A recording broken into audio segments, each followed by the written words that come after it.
vamos falar sobre bebida alcoólica. Beber moderadamente é pecado? Vamos ler um texto bíblico no livro de Provérbios, capítulo 23, versículo 29 ao 35. Diz assim: para quem são os ais? Para quem são os pesares? Para quem são as pelejas? Para quem são as queixas? Para quem são as feridas sem causa? E para quem são os olhos vermelhos? Resposta: para os que se demoram perto do vinho, para os que andam buscando bebida misturada.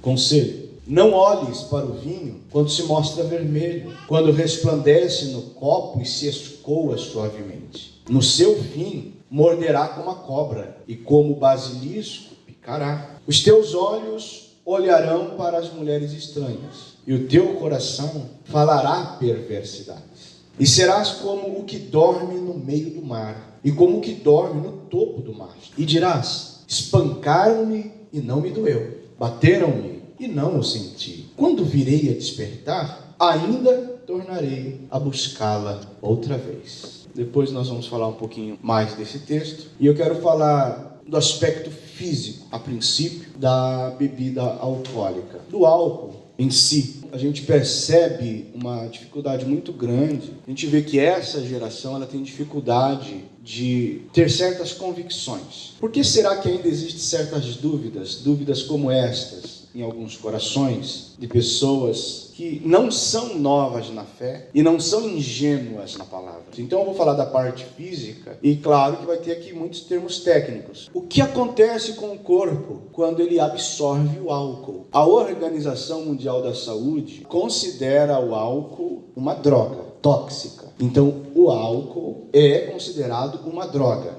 pela Organização Mundial da Saúde. Só por partir daí, com um pouquinho de bom senso, um senso crítico, a gente já teria que ter as nossas conclusões. Não precisaria dizer mais nada a respeito. Se o álcool é uma droga tóxica, então eu já tenho que ficar receoso com relação a isso. Segundo a OMS, não existe uma dose segura para o álcool ser consumido. E a gente fica até espantado. A quantidade de médicos que ainda querem dar uma facilitada e dizer que há doses que até podem não fazer mal a ninguém. Mais espantoso que um médico defender o consumo mínimo que seja de uma droga tóxica, mais espantoso que isso, é só com os pastores que também defendendo a bebida moderada. Como tem artigos de pastores na internet defendendo a bebida moderada. A gente sabe do que provém isso. A gente sabe que não provém de uma boa hermenêutica. A gente sabe que não vem de um bom senso teológico. A gente sabe que o nome disso é carne. Só que para todos os argumentos, sempre se coloca algum texto bíblico. 3 textos bíblicos preferidos dos que defendem o traguinho. Primeiro, se Jesus transformou a água em vinho, liberou geral. Se o apóstolo Paulo aconselhou Timóteo a tomar um pouco de vinho por causa da sua enfermidade, Jesus e Paulo. Terceiro, a Bíblia diz em Provérbios 31:6 que é para dar o vinho aos que são amargurados de espírito. Será que a Bíblia diz tudo isso mesmo? O problema é que na Bíblia dessas pessoas só tem um versículo no capítulo. Não tem mais texto nenhum. Então é nisso que mora o perigo. Muito bem. O impacto do álcool em nosso corpo. Quando alguém consome o álcool, independente da quantidade, 20% dele é absorvido pelo estômago e cerca de 80% dele vai ser então absorvido pelo intestino. O corpo absorve o álcool em 5 minutos. A partir do momento que a pessoa consumiu o álcool, o corpo absorve esse álcool em 5 minutos. Só que aí ele vai ser metabolizado e vai começar um efeito. O pico do efeito do álcool vai se dar, dependendo de cada organismo, de 30 a 60 minutos. Para eliminar esse álcool, dependendo de cada organismo, varia de 6 a 9 horas. E outra coisa interessante com relação ao álcool é o valor calórico dele. O que é mais demonizado hoje no meio da nutrição é o carboidrato, né? Ele é o demônio da cozinha. O carboidrato tem 4 quilocalorias por grama. 4.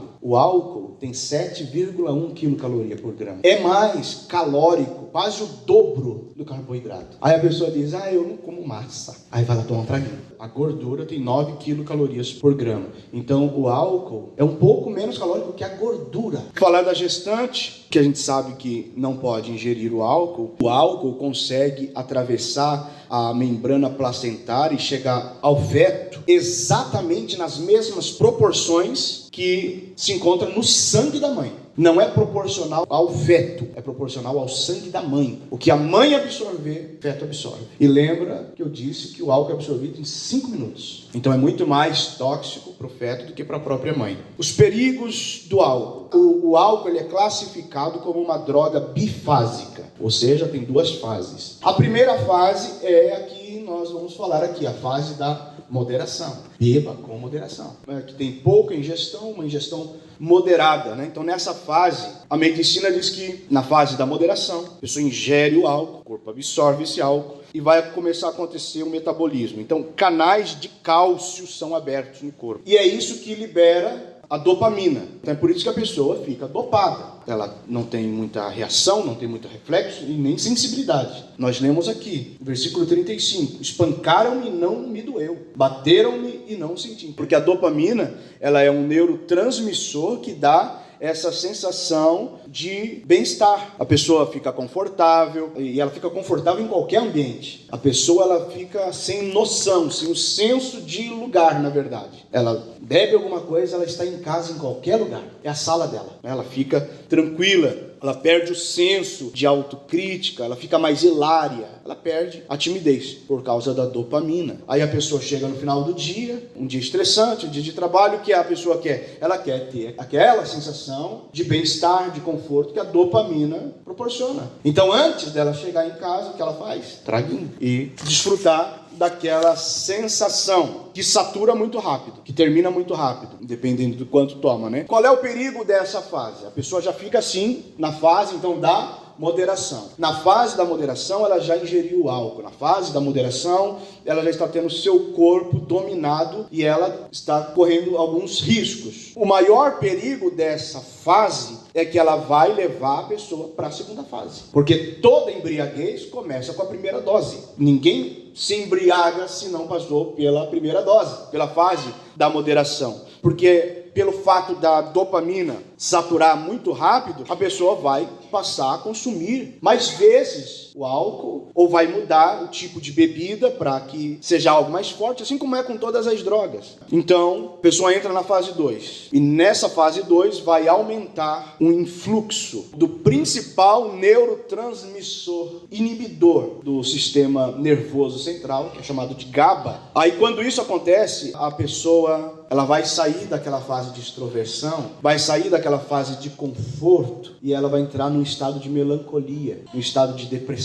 Então a pessoa fica só naquele estado eufórico num primeiro momento. Depois é aquela lamúria do embriagado, aquele choro, está ali naquela condição triste. Isso é um efeito inevitável. Então, enquanto a dopamina levanta o humor, o GABA ele vai baixar. As mulheres elas têm muito mais sensibilidade ao álcool e no estômago humano tem uma enzima que é responsável pelo início do processo de degradação do álcool. Ela é chamada de álcool desidrogenase. Ela, então, é que vai esse processo para degradar o álcool, isso no estômago. Só que eu disse que do álcool 20% apenas é absorvido pelo estômago e trabalhado e 80% no intestino. E as mulheres têm muito menos dessas enzimas no estômago do que os homens. Nem se compara. Por isso a mulher geralmente ela é mais fraca para a bebida. Tem também a questão do coma alcoólico que se dá. Geralmente quem bebe muito perde o apetite, deixa de comer. Então o corpo para de produzir a energia que é chamada de ATP. Então a glicose entra na célula e produz a energia que o corpo precisa lá na sua mitocôndria. E aí o que acontece? Quando a pessoa para de se alimentar por causa da bebida, que ela inibe a fome, o corpo para de produzir a glicose, para a produção de energia, aí o organismo se defende. Deus criou o organismo inteligente. O organismo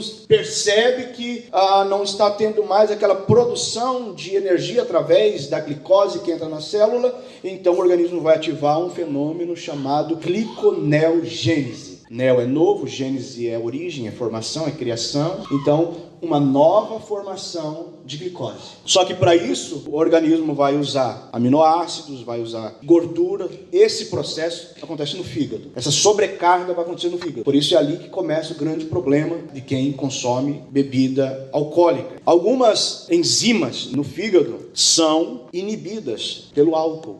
As enzimas não vão conseguir fazer esse processo para produzir energia através mesmo desse novo fenômeno, e o corpo então vai entrar em coma, não tem energia.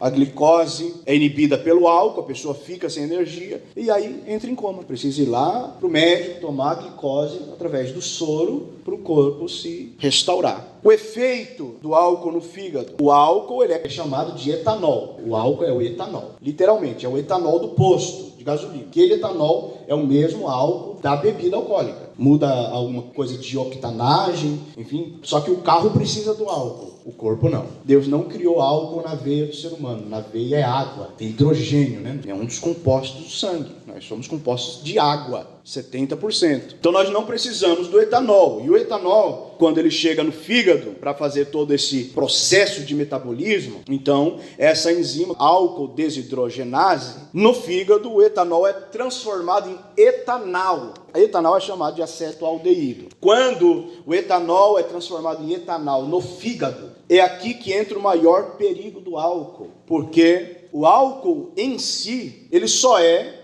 calórico. Só que o corpo não vai permitir ele ser apenas o álcool. O corpo vai tentar degradar ele. E nesse processo de degradação, vai chegar na fase que o álcool, o etanol, vai ser transformado em etanol, que é o acetoaldeído. Enquanto ele só é etanol, ele é calórico. Mas quando ele se transforma em etanol, ele está na sua forma mais tóxica. Então todo álcool que entra no organismo vai passar pelo fígado, porque tudo é metabolizado no fígado. E quando isso acontece, o fígado vai liberar, então, a parte mais tóxica do álcool, que é o etanol. Aí as células do fígado, elas vão ficar inflamadas num processo chamado peroxidação lipídica, que é aquela fase de que o fígado vai começar a ficar cheio de gordura. O fígado vai ficar doente. O fígado doente, todo o corpo vai adoecer de alguma forma. Então esse sangue vai chegar no cérebro. Só que Deus criou o corpo perfeito, inteligente. Existe uma membrana que filtra o sangue que chega no cérebro. E a medicina diz que 98% dos medicamentos que nós tomamos não consegue ultrapassar essa membrana. 98%. Veja a resistência que ela tem. Porém, o álcool consegue chegar lá. Inflama essa membrana. E aí é onde vai acontecer a enxaqueca, a chamada ressaca do dia seguinte, porque o álcool consegue prejudicar essa membrana protetora hematoencefálica, que está ali exatamente para proteger o cérebro daquilo que faz mal, mas o álcool consegue. A enzima álcool desidrogenase, ela transforma o álcool em acetoaldeído, que é o etanol. Aí vai ter outra enzima que é chamada de aldeído desidrogenase, que vai transformar o etanol em ácido acético. Começa com álcool, é transformado o etanol em etanol e agora já é ácido acético. Então já tem ácido. É bom ácido? Quando você usa um enxaguante bucal, tem uns que tem álcool, né? Você coloca na boca, você faz aquele bochecho, né? Arde, não arde? A gente quer o que? Expelir, porque arde. Aí alguém diz, não, quanto mais arder, melhor é. Por que está ardendo? Porque o álcool está corroendo a mucosa bucal. Não é normal, não é para arder. Então a gente quer expelir. Isso só naquele processo rápido que a gente fez de alguns segundos. Agora você imagina ingerindo álcool que ele faz nas mucosas, por exemplo, do estômago, do intestino. Porque essa sensibilidade que a gente tem na mucosa bucal, a gente não tem no estômago, a gente não tem no intestino.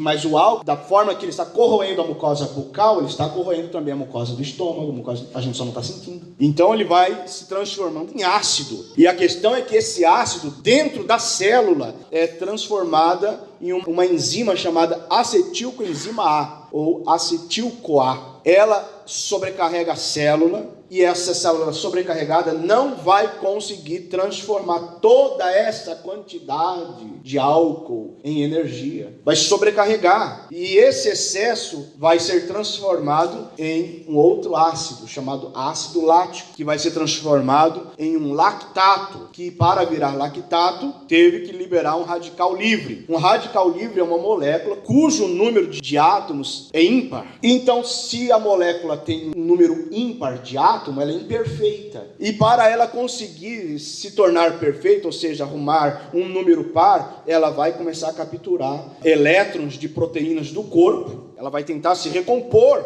e vai então desencadear uma reação em cadeia. Vai colocar o corpo em desequilíbrio. Então esse ácido acético no sangue, que se transformou em acetato, vai tornar o sangue ácido, vai inflamar o sangue, vai dificultar a circulação sanguínea, aí vai provocar os edemas nas pernas, os inchaços, nas mulheres a celulite, nos homens pernas inchadas, tornozelos inchados, enfim, o coração está bombeando o sangue com dificuldade até as extremidades do corpo. Esse acetato vai promover uma excreção muito maior, ou seja, vai expelir uma quantidade muito maior de sódio e de potássio através da urina. Então, por isso que a pessoa que bebe está toda hora no banheiro. O corpo está em desequilíbrio, o corpo está tentando se defender e está confuso. Só que essa excreção exagerada de sódio e de potássio, o corpo precisa do sódio e do potássio nas medidas certas. O corpo não pode ficar sem o sódio e sem o potássio.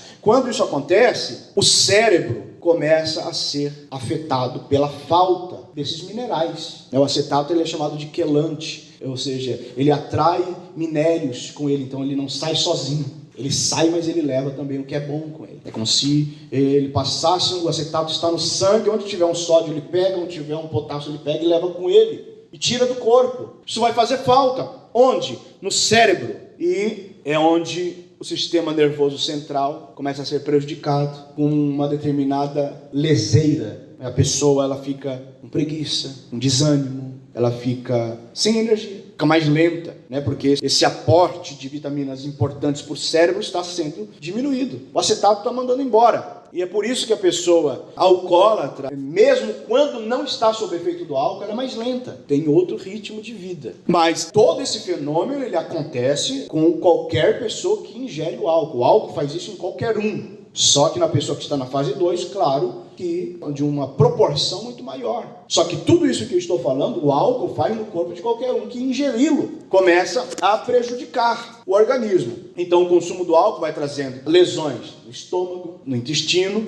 e vai dificultando a absorção de todas as vitaminas de complexo B. E as vitaminas do complexo B elas são essenciais para todo esse processo digestório, para que essas enzimas, tanto a álcool desidrogenase quanto a aldeído desidrogenase, elas precisam do complexo B de vitaminas do corpo para fazer esse processo. Mas o álcool vai prejudicar tudo isso. A vitamina, por exemplo, B1 é essencial para a produção da energia, da ATP. Só que se não houver a produção dessa energia, vai haver a produção do ácido láctico, vai se transformar em lactato, vai tornar o ambiente cerebral extremamente ácido. Por isso é comum no consumidor do álcool uma síndrome chamada de Wernicke-Korsakoff. Essa síndrome ela se resume na aceleração do processo demencial. Ou seja, a pessoa vai ficando esquecida, vai tendo dificuldade de raciocínio. Tem pessoas que, quando idosas, têm esquecimentos, não conseguem reconhecer, às vezes, parentes, ficam nervosas, ficam irritadas. Tudo isso por conta do efeito do álcool no seu cérebro. Falar da massa muscular, tanto as enzimas, álcool desidrogenase e aldeído desidrogenase, precisam do complexo de vitamina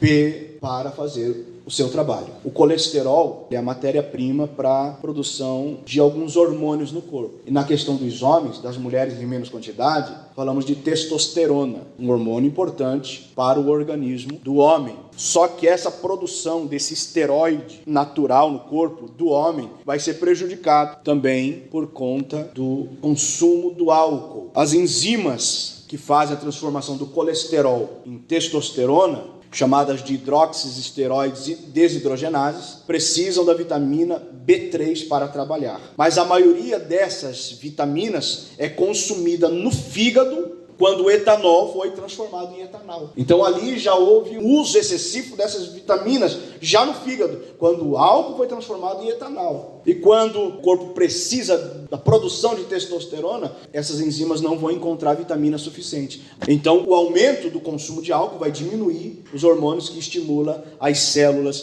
que produzem testosterona. Nas mulheres, a diminuição de testosterona, que elas precisam menos que os homens, vai causar muito mais inchaços, muito mais edemas e celulites. Não existe, segundo a OMS, quantidade segura para se ingerir o álcool. Então, segundo a Organização Mundial de Saúde, não existe um beber com moderação. Então, após beber qualquer quantidade de álcool, em cerca de 5 minutos o organismo vai absorver esse álcool, vai iniciar todo esse processo degradante no corpo, em maior ou menor grau. Vai depender da dose, vai depender da saúde da pessoa, mas qualquer dose é prejudicial. Então, eu só falei do aspecto físico do álcool. A partir daqui, a gente, sabendo disso, de uma forma bem resumida e talvez um pouco complicada, mas a partir daqui a gente poderia reformular a pergunta do estudo. A pergunta é: beber moderadamente é pecado? Então nós vimos que qualquer quantidade de álcool degrada o corpo. Estômago, intestino, fígado, cérebro, sangue e assim por diante. Vou reformular a pergunta. Destruir moderadamente o templo de Deus e a morada do Espírito Santo é pecado? Fica mais fácil responder essa pergunta assim? Destruir moderadamente o templo de Deus e a morada do Espírito Santo é pecado? Porque segundo a primeira carta de Paulo aos Coríntios, capítulo 3, versículo 16, diz que o nosso corpo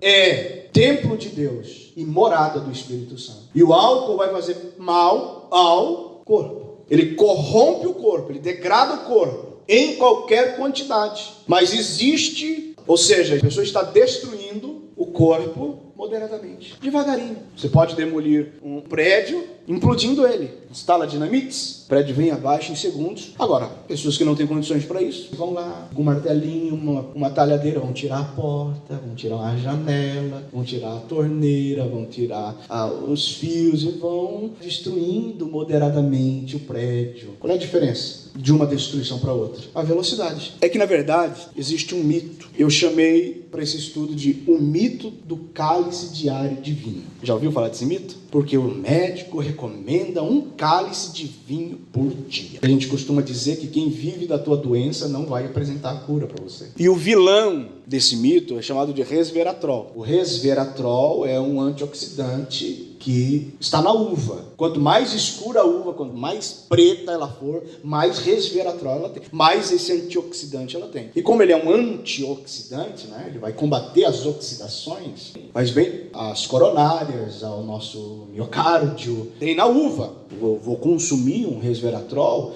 ele vai diminuir o meu risco cardíaco, vai combater os radicais livres. Lembra que os radicais livres, número ímpar, ele vai tentar se equilibrar, prejudicando outras situações no organismo. Então o antioxidante vai lá e combate ele. Agora, eu tomo álcool que vai promover a possibilidade de o organismo criar radicais livres. O álcool fez isso. Aí eu vou tomar o vinho, porque o vinho tem um antioxidante que vai combater esse radical livre. E o álcool que está no vinho, que vai produzir mais radicais livres. Entenda uma coisa. Se o importante é o resveratrol ele está na uva, não no vinho. Tem no vinho? Tem. Mas porque o vinho tem uva, sabia? Sabiam que o vinho também tem uva? Eu acho que as pessoas esquecem. Então, se o antioxidante está na uva, então consumir a fruta resolve. Não é o cálice do vinho que vai resolver o problema da pessoa. Pelo contrário, tem álcool. Esse é de fato um mito, não se sustenta. Basta comer um cacho de uva por dia, está resolvido, não precisa tomar o vinho. Dentro do nosso corpo, independente da quantidade, o álcool só tem um objetivo: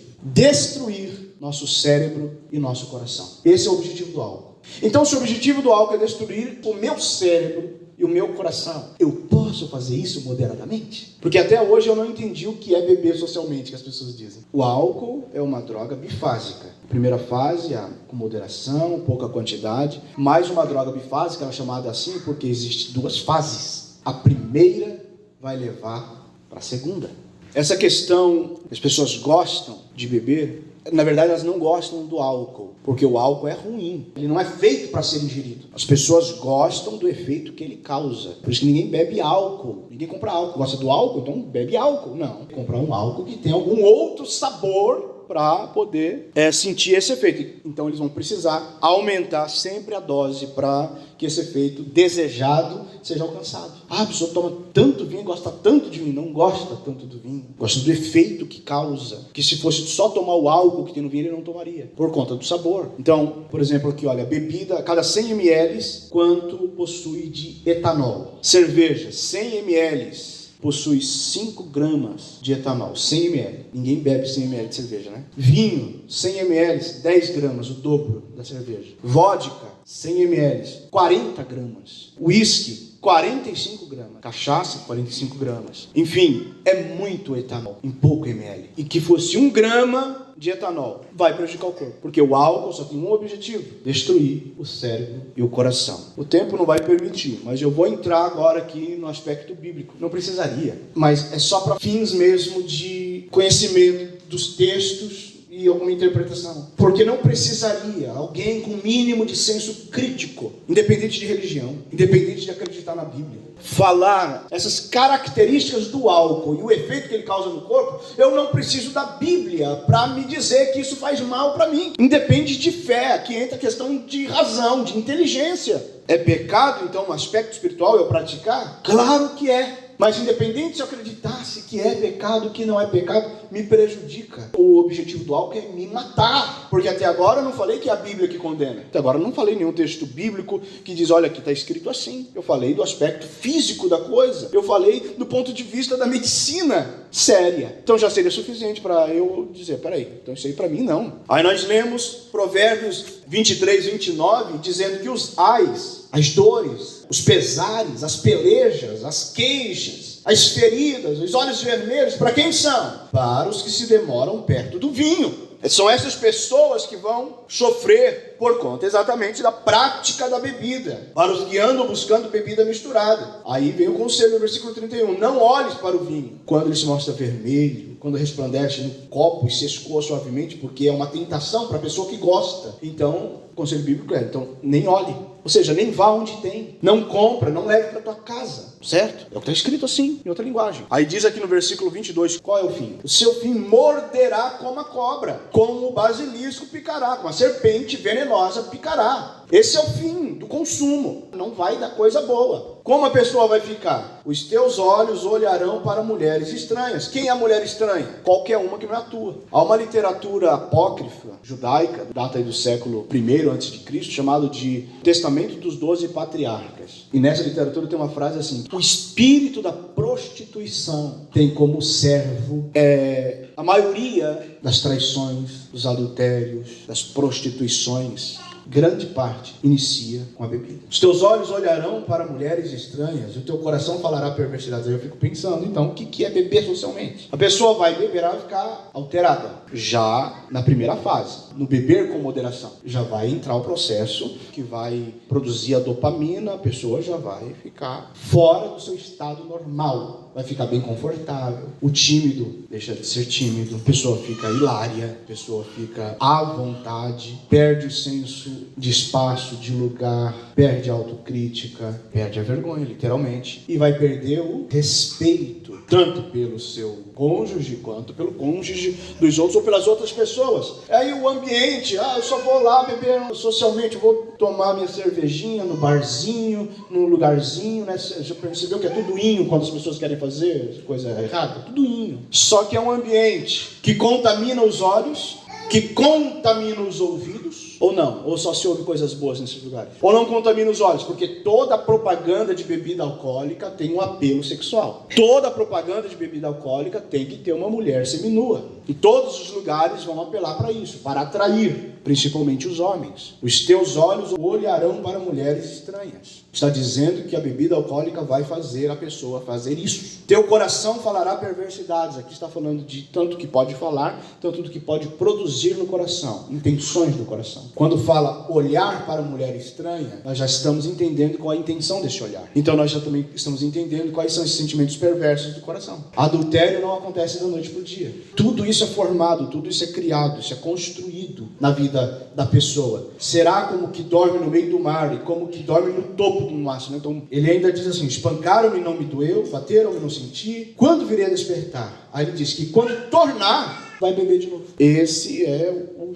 fim de quem começa com moderação. Eu vou ter que fazer a parte 2, porque eu não entrei na palavra aqui ainda. Então terça-feira que vem, a gente vem com um pouco mais de moderação. Reformulando a pergunta: destruir moderadamente, sem muita violência, devagarinho, pouco a pouco, o templo de Deus e a morada do Espírito Santo é pecado? Fica bem mais fácil responder essa pergunta assim, né? Do que beber moderadamente é pecado. Que Deus nos dê graça, meus irmãos, que Deus nos ajude a entender que nós não podemos ler Bíblia com viés. Nós temos que ler Bíblia, primeira coisa, no sentido, eu sempre digo, sentido literal, é o que está escrito. Primeiro é o que está escrito, independente de quem falou o quê. Pastor, mas Deus sempre permitiu os judeus tomarem vinho. Olha a situação dos judeus. É difícil? Olha a situação que aconteceu na história até hoje do povo judeu. Todo o processo de idolatria, de orgias, de mudança de culto, de ofensa a Deus, começaram com bacanais. Eram regados de bebidas alcoólicas. As pessoas ficavam alteradíssimas. Deus jamais autorizou e endossou essas práticas. Então nós vamos ver, terça-feira que vem, o que é esse vinho que Jesus transformou em Caná. O que é o vinho? Como diz aqui 31:6 de Provérbios: dai bebida forte aos que perecem e o vinho aos amargosos de espírito. Olha, a Bíblia está dando uma ordem. Então se a Bíblia está autorizando, se é para dar bebida forte aos que perecem, se é para dar vinho aos amargosos de espírito. Quando estiver angustiado na tua casa, lá, se estiver para baixo, lá, ao invés de vir para a igreja orar, toma um trago. Está escrito. Ao invés de você chamar lá, pastor, me ajuda, vir aqui fazer um jejum, uma consagração e meditar na palavra, fazer uma campanha de oração, vamos entrar, vai passar. Isso é leviandade, não é? Ler um versículo como esse e achar que é assim. Mas como eu disse, esse versículo está entre os 3 textos preferidos de quem usa argumento para defender a moderação da bebida alcoólica. Caná da Galileia, Paulo aconselhando Timóteo, e esse aqui. Tem outros, mas esses são os 3 campeões. Mas como eu disse, na Bíblia dessas pessoas, Provérbios 31 não tem 31 versículos, só tem o versículo 6. Não tem mais nada escrito na Bíblia. Então esse é um defeito muito grande dessa geração, que já lê a palavra de Deus com algumas preferências. Mas que Deus nos guarde, em nome de Jesus.